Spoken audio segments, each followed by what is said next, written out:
धर्मपुर एक पुराना गांव था जो अपनी रिवायती हिंदू रस्मों और मंदिरों के लिए जाना जाता था। सुबह शाम मंदिरों की घंटियों की आवाज पूरे गांव में गूंजती थी और लोग अपनी पूजा में मशगूल रहते थे। मगर इसी गांव के एक कोने में पश्चिम की तरफ एक सादी सी मस्जिद भी थी। ना कोई आलीशान दीवार, ना रोशन लाइटें, सिर्फ एक पुराना गुंबद और एक तन्हा मीनार जो वक्त की खामोशी में भी अपने वजूद का ऐलान करता था। लोग इस मस्जिद को ज्यादा तवज्जो नहीं देते थे। उन्हें लगता था कि यह बस एक पुरानी इमारत है। लेकिन वक्त ने करवट ली और लोगों के दिलों में मस्जिद को लेकर अजीब सी बातें पैदा होने लगीं। गांव के रसूखदार ब्राह्मण पंडित राघव शास्त्री को मस्जिद की मौजूदगी खटकने लगी। उन्होंने खुलेआम अपनी नाराजगी का इजहार करना शुरू कर दिया। वह कहते थे कि यह मस्जिद हमारे ईमान के खिलाफ है, इसे मिटा देना चाहिए।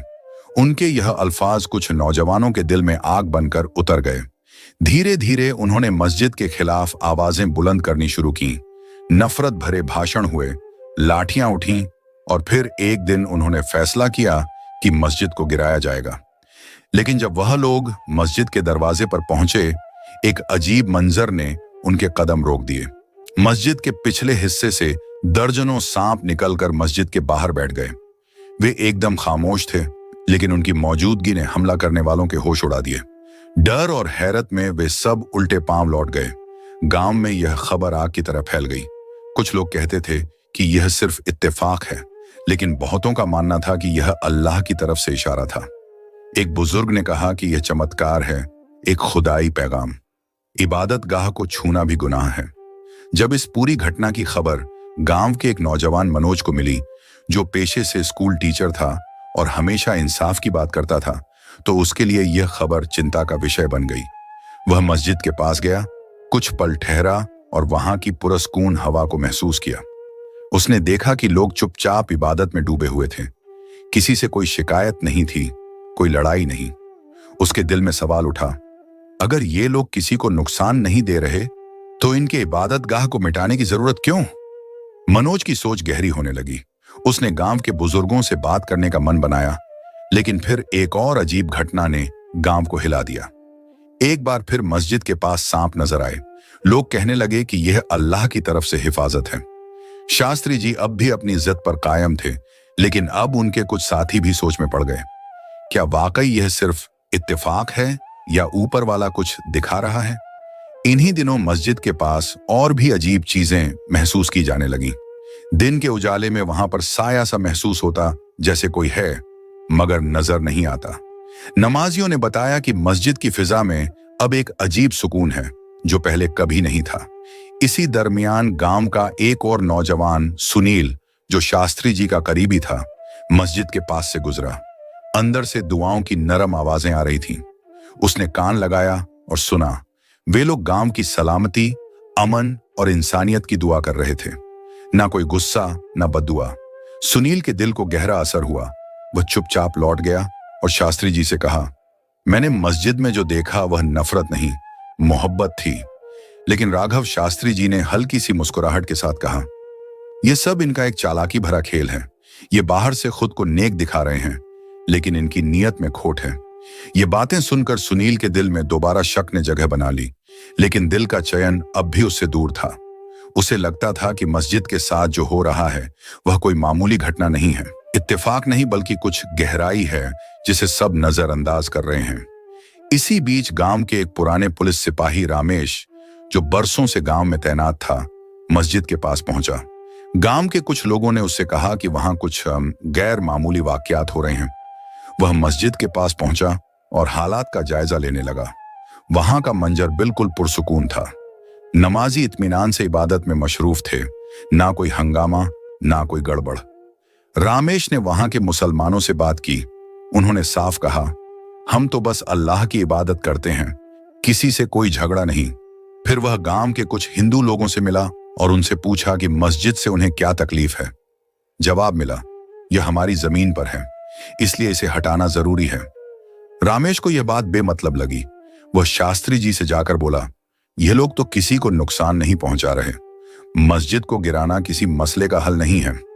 मगर शास्त्री जी ने तंज भरे लहजे में जवाब दिया, तुम बाहरी हो, हमारे गांव की बातों को नहीं समझ सकते।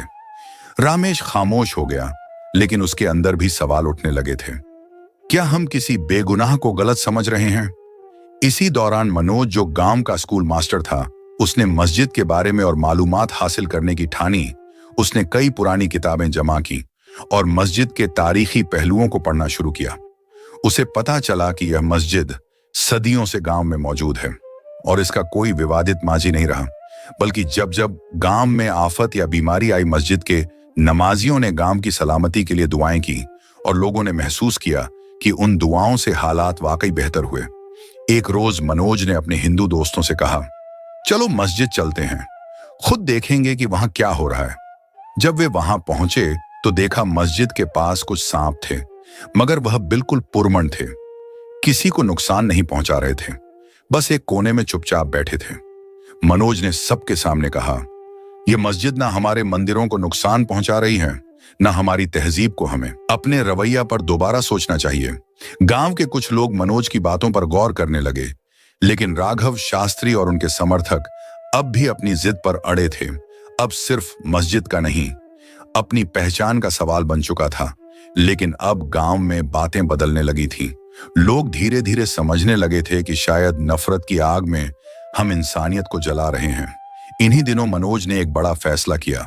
उसने कहा, अब मैं खुद मस्जिद के अंदर जाऊंगा और जानूंगा कि हकीकत क्या है। वो दरवाजे तक गया और झांक कर देखा। अंदर एक अजीब सी सुकून भरी रोशनी थी। कुछ लोग कुरान की तिलावत कर रहे थे, कुछ सजदे में थे। दिल को छू लेने वाला सन्नाटा था जिसमें अल्लाह का नाम गूंज रहा था। एक कोने में एक बुजुर्ग अब्दुल्ला साहब तसब्बुह लिए बैठे थे। मनोज ने हिम्मत की और उनके पास जाकर अदब से पूछा, बाबा जी, क्या मैं आपसे कुछ पूछ सकता हूं? अब्दुल्ला साहब मुस्कुराए, जरूर बेटे, पूछो। ये मस्जिद यहां कब से है? और यह जो सांप आते हैं, लोग कहते हैं यह अल्लाह की तरफ से भेजे गए हैं, ये सच है? मनोज की आवाज में सच्ची जिज्ञासा थी। बुजुर्ग ने थोड़ी देर सोचा और कहा, बेटा, यह मस्जिद तो कई पीढ़ियों से यहां है।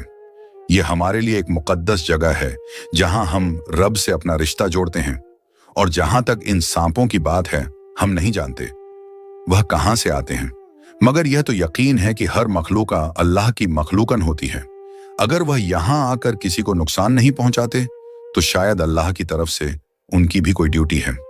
अब्दुल्ला साहब की बातें मनोज के दिल को छू गईं। उसे एहसास हुआ कि इंसान अक्सर बिना समझे फैसले करता है और बेगुनाहों को गलत ठहरा देता है। वह वापस लौटा और गांव के लोगों से कहा, मस्जिद के लोग किसी के खिलाफ नहीं हैं, वह तो हमारे लिए भी दुआएं करते हैं। वह तो बस इबादत में मशगूल हैं और पूरे गांव की सलामती के लिए दिल से दुआ करते हैं। हमें अपने रवैया पर गौर करना होगा। क्या वाकई हमारा बर्ताव उनके साथ इंसाफ पर मबनी है या नहीं? लेकिन राघव शास्त्री अब भी अपने इरादों पर कायम थे। उन्होंने गांव के नौजवानों को जमा किया और पुरजोर लहजे में कहा, इस मस्जिद का खात्मा लाजमी है।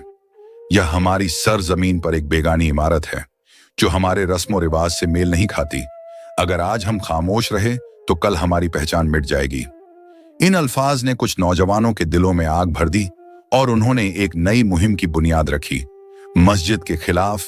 मगर इस बार हालात बदले हुए थे। मनोज और सुनील जैसे हक पसंद लोग सामने आ खड़े हुए।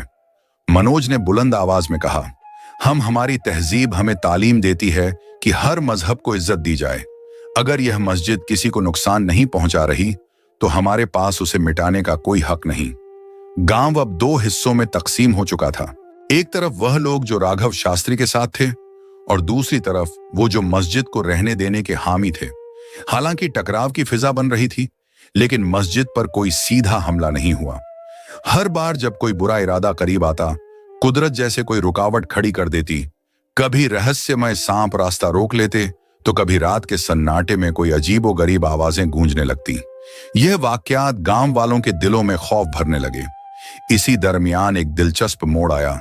गांव के बुजुर्ग जयप्रकाश, जो हमेशा हिंदू परंपराओं के सख्त पाबंद रहे थे, उन्होंने ऐलान किया, मैं मस्जिद जाऊंगा, वहां के लोगों से मिलूंगा। मुझे जानना है कि यह लोग कौन हैं और इनकी इबादत का मकसद क्या है। वह मस्जिद पहुंचे और अब्दुल्लाह से मुलाकात की। मैं सिर्फ जानना चाहता हूं कि आप किसकी इबादत करते हैं और आपका मजहब क्या सिखाता है, जयप्रकाश ने पूछा। अब्दुल्ला ने बड़ी नरम खुलूस से तफसील से इस्लाम की बुनियादी तालीमात समझाई। मोहब्बत, रहम, इंसाफ और तमाम इंसानियत की भलाई का पैगाम। जयप्रकाश की आंखें भर आईं। उन्होंने महसूस किया कि जिससे वह हमेशा खौफ खाते रहे, असल में वह तो अमन और सुकून का पैगाम था। वापसी पर उन्होंने पूरे गांव को बताया, मैं गलत था। ये लोग हमारे दुश्मन नहीं, बल्कि मोहब्बत का चिरागा है। हमें इनके साथ मिलकर रहना चाहिए, ना कि इनसे लड़ना। उनकी बातों ने गांव के कई दिलों को पिघला दिया, मगर यह सिर्फ एक आगाज था। गांव में उठती नफरत की लहर अब एक अहम मोड़ पर थी। राघव शास्त्री की कयादत में मस्जिद के खिलाफ झर घुलता जा रहा था, लेकिन हर बार जब कोई फसाद नजदीक आता, कोई रहस्यमयी वाकया उसे रोक लेता। इस दरमियान मनोज और सुनील ने मस्जिद और वहां के नमाजियों को और करीब से जानने का इरादा किया। उन्होंने बार बार अब्दुल्ला से मुलाकात की। अब्दुल्ला ने मोहब्बत और सादगी से उन्हें कुरान की तालीमात, नमाज की अहमियत और इस्लाम के पैगाम अमन से रूबरू कराया। मनोज और सुनील, जो पहले इन सबको एक खतरे की तरह देखते थे, अब हकीकत को पहचानने लगे। उन्हें इन लोगों के दिलों में बस मोहब्बत और सुकून मिला। एक शाम मनोज ने अब्दुल्ला से पूछा, ये सांप आखिर कहां से आते हैं और हर बार हमें क्यों रोकते हैं? अब्दुल्ला मुस्कुराए और बोले, बेटा, हमें नहीं मालूम वह कहां से आते हैं, मगर यकीन है कि हर मखलूक अल्लाह की मखलूक है। अगर वह हमें कोई नुकसान नहीं पहुंचाते तो शायद वह भी अल्लाह के हुक्म से ही यहां आते हैं। यह सुनकर मनोज के दिल में एक अजीब सी कशिश जागी। अब उसे राघव शास्त्री की नीयत पर शक होने लगा था। इसी दौरान गांव के कुछ और लोग मस्जिद को लेकर अपने दिलों की रोशनी जाहिर करने लगे। कुछ बुजुर्ग, जिन्होंने बरसों पहले मस्जिद की तामीर को अपनी आंखों से देखा था, उन्होंने बताया, यह जगह तो हमेशा से पाक साफ रही है। यहां लोग अमन, मोहब्बत और दुआओं की तलाश में आया करते थे। उनके लफ्जों ने गांव के कुछ नौजवानों के दिलों को पिघला दिया। मगर उधर राघव शास्त्री और उनके हमराह अब भी अपने झर भरे इरादों पर कायम थे। एक रोज उन्होंने ऐलान किया, अब वक्त आ गया है एक बड़ा कदम उठाने का।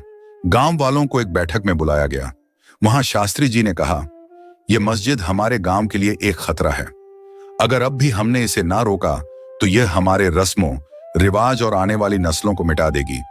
मगर इस बार मनोज खामोश नहीं रहा। वह उठ खड़ा हुआ। राघव शास्त्री जी, क्या हमने कभी उन लोगों से बात करने की कोशिश की? क्या हमने पूछा कि वह आखिर चाहते क्या हैं? मैंने उनसे मुलाकात की है और यकीन जानिए, वह किसी के खिलाफ नहीं है। वह तो खामोशी से इबादत करते हैं और हर शख्स के लिए दुआ करते हैं। शायद हमें अपने नजरिए पर दोबारा गौर करना चाहिए। शास्त्री जी भड़क उठे, क्या तुम उनके हिमायती बन गए हो? क्या अब तुम चाहते हो कि हम अपनी जमीन और तहजीब उनके हवाले कर दें? मनोज ने नरमी से लेकिन हिम्मत के साथ कहा, मैं सिर्फ इतना कह रहा हूं कि हमें उनसे बात करनी चाहिए, ना कि उन्हें अपना दुश्मन समझकर ठुकराना चाहिए। मनोज की बातों ने गांव के कई दिलों को हिला दिया। लोगों के जहन में सवाल उठने लगे, क्या वाकई वह हमारे दुश्मन हैं या यह सारा फसाद बस हमारे डर और नादानी का नतीजा है? गांव की फिजा में अब एक नया रंग भरने लगा था।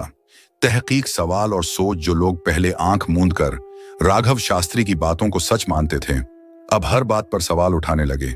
गांव की खातूनें, जो पहले मस्जिद को गैर समझती थीं, अब देखती कि वहां के लोग हर वक्त मुस्कुराकर उनका इस्तकबाल करते हैं। बच्चे, जो पहले मस्जिद के करीब जाने से डरते थे, अब वहीं आंगन में खेला करते थे। इन तब्दीलियों ने शास्त्री जी को और ज्यादा गुस्से में डाल दिया। उन्होंने एक बार फिर एक खतरनाक साजिश रचने का फैसला किया। इस बार रात को चुपके से हमला करेंगे। उन्होंने कुछ शरारती नौजवानों को जमा किया और कहा, हमें इनका सुकून छीनना होगा, वरना यह लोग पूरे गांव पर कब्जा कर लेंगे। उधर मनोज को अंदाजा हो गया था कि मामला बहुत संगीन होता जा रहा है। वह जानता था कि मस्जिद वाले लोग जवाब में कोई जंग नहीं करेंगे, क्योंकि वह तो अमन पसंद हैं। मगर मनोज की रूह को बेचैनी घेर चुकी थी। उसे महसूस हो रहा था जैसे अब यह जिम्मेदारी उसी की है कि इन मासूम लोगों को बचाया जाए। वो अब्दुल्ला चाचा के पास गया। चाचा, मैंने सुना है कि राघव शास्त्री अब हमला करने वाले हैं। मुझे आपकी मदद चाहिए। अब्दुल्ला ने नर्म मुस्कान के साथ जवाब दिया, बेटा, हम जंग नहीं करेंगे। हमें अपने रब पर यकीन है। अल्लाह अपने घर की हिफाजत खुद करता है। मनोज का दिल और भी बेचैन हो गया। उसने कुछ ऐसे नौजवानों से बात की जो पहले शास्त्री जी के साथ थे। उसने कहा, सोचो, क्या इन लोगों ने कभी हम पर हमला किया? नहीं तो फिर हम क्यों उनका सुकून बर्बाद करें? कुछ ने उसकी बात मान ली, लेकिन कुछ अब भी नफरत के घेरे में थे। मनोज ने ठान लिया कि चाहे जो हो वो अपनी कोशिशें नहीं छोड़ेगा।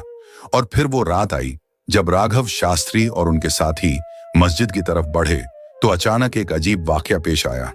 दर्जनों सांप उनके रास्ते में आ खड़े हुए। वह वही सांप थे जो पहले सिर्फ नमाज के वक्त दिखते थे, मगर अब जैसे मस्जिद की हिफाजत के लिए वक्त से पहले ही हाजिर हो गए थे। हमलावर सहम गए। किसी ने कहा, यह कैसे हो सकता है? ये सांप तो हर बार किसी वजह से आते हैं। राघव शास्त्री की आंखों में डर की परछाइयां उतर आईं। जैसे ही सांप सामने आए, उन्होंने कांपती आवाज में पीछे हटने का इशारा किया। उनके दिलों में खौफ उतर चुका था। शायद यह अल्लाह ताला का इशारा था कि अब रुक जाओ। इस हैरत अंगेज मंजर ने गांव के बाशिंदों के दिलों में एक नई रोशनी पैदा कर दी। लोग अब यह महसूस करने लगे कि यह मस्जिद महज एक इमारत नहीं, बल्कि एक मुकद्दस निशानी है, एक रहमत। अब मनोज की बातें लोगों के दिलों को छूने लगी थी। वह आवाज जिसे कभी नजरअंदाज किया गया, अब हकीकत का आईना बन चुकी थी। राघव शास्त्री ने कोई और कार्रवाई करने से परहेज करना ही बेहतर समझा, लेकिन मनोज जानता था यह अब भी इख्तिताम नहीं, बल्कि आगाज था। उसे अब भी इस गांव में अमन, मोहब्बत और इत्तेहाद का पैगाम फैलाना था, ताकि मस्जिद को दुश्मन नहीं बरकत समझा जाए। हमले की नाकामी ने गांव के दिलों को हिला दिया। वह लोग जो पहले शास्त्री जी के साए में थे, अब सोचने पर मजबूर थे, क्या हमारा गुस्सा और गलतफहमी बेईमानी थी? हर रोज सांपों का जाहिर होना, हमलावरों का पीछे हटना और नमाजियों की खामोशी, इन सब ने एक सवाल खड़ा कर दिया। क्या यह वाकई कोई इशारा है? गांव के बुजुर्ग कहने लगे, हम शायद बेवजह उन लोगों के खिलाफ खड़े हैं जो हर बार हमें दुआओं से नवाजते हैं। अब्दुल्ला चाचा की सादगी और नरमी भी चर्चा का मरकज बन गई थी। मनोज ने इस मसर्रत को समझते हुए गांव के नौजवानों को समझाना शुरू किया। यह लोग हमारे दुश्मन नहीं हैं, बल्कि दुआओं वाले हैं, जिनके सीनों में कोई नफरत नहीं। वो नौजवान जो कभी राघव शास्त्री के करीब थे, अब मनोज की बातों पर गौर करने लगे। एक दिन नीरज, जो शास्त्री जी का बेहद करीबी था, मनोज के पास आया और कहा, मैंने भी सोचा था कि यह लोग हमें नुकसान पहुंचाना चाहते हैं, मगर शायद मैं गलत था। मैंने कभी मस्जिद के अंदर देखा ही नहीं। क्या तुम मेरे साथ चलोगे? मनोज के लिए यह एक कामयाबी थी। एक बंद दिल खुलने वाला था। वो नीरज को लेकर मस्जिद पहुंचा। अब्दुल्ला चाचा ने हमेशा की तरह नर्म लहजे और मोहब्बत से उनका इस्तकबाल किया। मस्जिद के अंदर की फिजा में एक सुकून था। नीरज ने नमाजियों की विनम्रता, कुरान की तिलावत और उस रूहानी सन्नाटे को महसूस किया जो दिल को सुकून देता है। वो हिल गया। उसके लब्बों से निकला, मैंने गलत समझा था। यह तो वाकई एक पुरसुकून जगह है। अब गांव के दूसरे लोग भी धीरे धीरे मस्जिद के पास आने लगे। कोई दूर से देखता, कोई अब्दुल्ला से सवाल करता, और अब्दुल्ला हमेशा सब्र और तहजीब से जवाब देता, बिना किसी शिकायत, बिना कोई शिकवा। इसी दरमियान एक और हैरत अंगेज वाकया पेश आया। इंस्पेक्टर रामेश, जो पहले राघव शास्त्री के कहने पर मस्जिद की तहकीकात करने आया था, अब एक रोज खुद मस्जिद के अंदर आकर बैठ गया। उसने अब्दुल्ला से कहा, मैं सुना था यहां कुछ अजीब हो रहा है, मगर यहां आकर तो मुझे एक अजीब सी राहत महसूस हुई। क्या आप बता सकते हैं आप लोग यहां क्या पढ़ते हैं? अब्दुल्ला ने कुछ आयतें पढ़ी और उनके तर्जुमा बयान किए। उन आयातों में ऐसी गहराई थी जो उसके दिल को छू गई। रामेश ने पहले कभी ऐसी बातें नहीं सुनी थीं, और अब उसे समझ में आने लगा था कि वह हमेशा सुकून के लिए क्यों तड़प रहा था। वह समझने लगा था कि इस्लाम सिर्फ एक धर्म नहीं, बल्कि जीवन को सही रास्ते पर चलाने का तरीका है। अब रामेश अब अफसर नहीं, एक तलबगार था, दिल से सीखने वाला। वह अब अक्सर मस्जिद आता, सवाल करता, सुनता और सोचता। वह अपने जीवन को पहले से अलग तरीके से देख रहा था। हर दिन उसकी सोच में नयापन और आत्मा में शांति आ रही थी। कुछ हफ्तों बाद उसने अपने दोस्त से कहा, मैं समझता था कि ये लोग हमारे तौर तरीकों से अलग हैं, मगर इनकी अच्छाई ने मुझे बदल दिया। मैं इनसे वह सुकून पा रहा हूं जिसे मैं बरसों से तलाश रहा था। रामेश ने ऐलान किया, मैं इस्लाम कबूल कर रहा हूं। गांव में हलचल मच गई। एक पुलिस अफसर, जिसने कभी मस्जिद को शक की निगाह से देखा, अब उसी मस्जिद में दिल का चैन पा रहा है। लोग हैरान थे, मगर रामेश की आत्मिक बदलाव से उनके दिल में भी सवाल उठने लगे थे। अब वह लोग जो कल तक मस्जिद से दूर रहते थे, अब रोज पास आने लगे। कुछ आंखों से देख रहे थे, कुछ दिल से महसूस कर रहे थे, और हर दिन कुछ नया बदलाव हो रहा था। गांव के लोग अब समझने लगे थे कि मस्जिद सिर्फ एक इबादत की जगह नहीं, बल्कि प्यार, भाईचारे और शांति का केंद्र है। अब भी कुछ लोग शास्त्री जी के असर में थे, मगर हर रोज एक नया चेहरा बदलता, एक नया दिल रोशन होता। यह तब्दीली धीरे धीरे मगर यकीनी थी। मस्जिद के खिलाफ उठने वाली आवाजें अब धीमी पड़ने लगी थीं। अब गांव के ज्यादातर लोग अब्दुल्ला के पास आते, सवाल करते और जवाब में सुकून पाते। अब्दुल्ला की बातें और उसके विश्वास ने गांव के लोगों को एक नई रोशनी दी थी। उधर राघव शास्त्री जी, जिनका दिल अंदर से बेचैन था, अब गांव के बदलते मिजाज को देखकर परेशान रहने लगे। उन्होंने एक बार फिर अपनी पुरानी साजिशों की गर्द झाड़नी चाहिए। एक रात चुपचाप चंद लोगों को जमा किया और मस्जिद के खिलाफ कोई बड़ी कार्रवाई करने का इरादा जताया, मगर इस बार कुछ नौजवान जो कभी उनके हमराह थे, अब उन्हें रोकने लगे। शास्त्री जी में से एक ने कहा, हमें इन मुसलमानों से कोई खतरा नहीं है। ये लोग तो हर शख्स के लिए दुआ करते हैं, नुकसान देने वाले नहीं। इन लफ्जों ने शास्त्री जी के सीने में आग लगा दी। अब गांव के लोग महसूस करने लगे कि मस्जिद के नमाजी उनके दुश्मन नहीं, बल्कि रोशनी और सुकून का जरिया है। फिर एक शाम जब राघव शास्त्री जी मस्जिद के करीब पहुंचे, वही रहस्यमयी सांप फिर जाहिर हो गए। उनके साथी घबराकर पीछे हट गए। यह क्या है? हर बार यही मंजर क्यों? उनके लफ्जों में अब उलझन थी। मनोज और अब्दुल्ला ने मिलकर गांव के चौपाल में एक बड़ी सभा रखी। वहां अब्दुल्ला ने इस्लाम की बुनियादी बातें बड़ी नरमी और इल्म के साथ लोगों के सामने रखी। इस्लाम तशद्दुद नहीं, बल्कि अमन का पैगाम देता है। मस्जिद किसी के खिलाफ नहीं, बल्कि हर शख्स की सलामती और खैर की दुआओं का मरकज है। उस सभा में इंस्पेक्टर मनीष भी मौजूद थे। उन्होंने खड़े होकर कहा, मैं भी अब्दुल्ला की बातों से प्रभावित हूं। हम सबका मकसद एक ही है, खुदा की रजा पाना और दूसरों के लिए अच्छा करना। मैं भी पहले इन लोगों को गलत समझता था, मगर जब मैं मस्जिद आया तो मेरी सोच पूरी तरह से बदल गई। यहां मुझे वह सुकून मिला जिसकी तलाश मुझे बरसों से थी। अब मैं भी यही चाहता हूं कि हमारा गांव अमन का गवारा बने। उस रात के बाद गांव में धीरे धीरे तब्दीली आने लगी। उधर मनोज और नीरज ने गांव के नौजवानों को जमा किया। नीरज ने कहा, हम सब एक ही गांव की मिट्टी से हैं। अगर हम आपस में मोहब्बत नहीं करेंगे तो कौन करेगा? मस्जिद दुश्मन नहीं, बल्कि अमन का चिराग है। मस्जिद का माहौल अब पूरी तरह से रूहानी और मोहब्बत से भरा हो चुका था। अब्दुल्लाह साहब ने मस्जिद में एक छोटा सा कुतुब खाना, पुस्तकालय भी कायम किया था, जहां बच्चे न सिर्फ कुरान पाक पढ़ते, बल्कि दीगर मुफीद किताबों से भी इल्म हासिल करते। गांव के बाशिंदे भी वहां आकर किताबें पढ़ते, सोच में बुलंदी लाते और अपने जहन को रोशन करते। एक दिन गांव के बुजुर्ग, जिन्हें सब दादा जान कहते थे, मस्जिद तशरीफ लाए और अब्दुल्लाह से कहा, बेटा, मैंने जिंदगी में बहुत कुछ देखा है, मगर दिल की गहराइयों से कह सकता हूं कि यह गांव अब बहुत बेहतर हो चला है। यह सब तुम्हारी खुलूस नियत और मेहनत का नतीजा है। अब्दुल्लाह मुस्कुराते हुए बोले, दादा जान, यह सब रहमत इलाही है। मैंने तो बस नियत की मंजिल तक पहुंचने की कोशिश की, बाकी रब्बे करीम ने मुझे यहां तक पहुंचाया। वही राघव शास्त्री, जो पहले मस्जिद के खिलाफ झर उगलते थे, अब अक्सर वहां तशरीफ लाने लगे थे। एक रोज उन्होंने अब्दुल्ला से कहा, आपने मेरी सोच को गलत साबित कर दिया। मैं समझता था कि आप लोग हमारे दुश्मन हैं, मगर असल में आप तो हमारे खैर ख्वाह निकले। अब्दुल्लाह ने नरमी से जवाब दिया, हम सब एक ही खालिक और मालिक के बंदे हैं। मोहब्बत, हमदर्दी और भाईचारे से रहना ही इंसानियत है।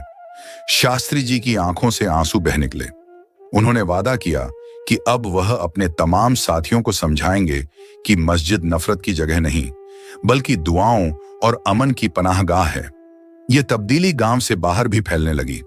लोग मिसाल देने लगे, अगर इस गांव में नफरत मिट सकती है तो हर जगह मिट सकती है। मनोज और अब्दुल्ला की कोशिशों ने एक तहरीक को जन्म दे दिया था, जो गांव की सरहदों को लांघकर पूरे इलाके में फैल रही थी। एक दिन स्कूल के मुख्य अध्यापक ने अब्दुल्ला से गुजारिश की कि वह स्कूल आकर बच्चों को अखलाक की आदत, इंसानी बराबरी और इबादत की अहमियत पर बयान दें। अब्दुल्ला ने यह दावत कबूल की और जब उन्होंने बच्चों से बात की तो उनके अल्फाज दिलों पर असर कर गए। बच्चों ने उनकी बातें सुनी और समझी। अब्दुल्ला की बातें उनके दिलों में घर कर गईं और वह अपने जीवन में बदलाव लाने की कोशिश करने लगे। गांव में हर तरफ अमन और शांति की एक नई लहर दौड़ने लगी। लोग अब एक दूसरे से प्यार और सम्मान से पेश आते थे। इस बदलाव ने न सिर्फ गांव को बल्कि आसपास के इलाकों को भी प्रभावित किया। यह बदलाव अब केवल शब्दों तक सीमित नहीं था, बल्कि यह एक नए युग की शुरुआत थी, जहां मोहब्बत, भाईचारा और इंसानियत का महत्व सबसे बढ़कर था।